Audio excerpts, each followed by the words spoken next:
Hi everyone, and welcome to our channel Victor Explains.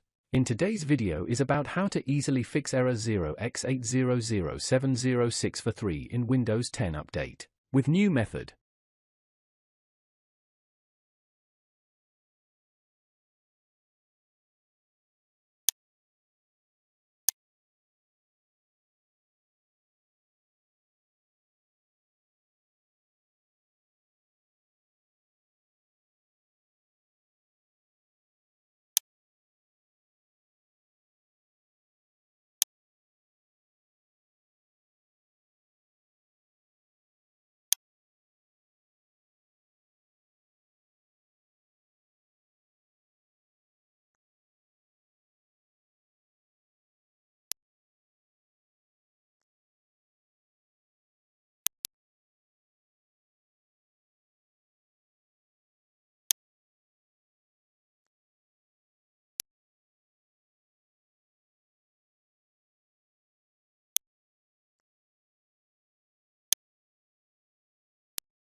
If you found this video helpful, please like to encourage us and subscribe to our channel. Leave comment and share it with others so they can benefit too.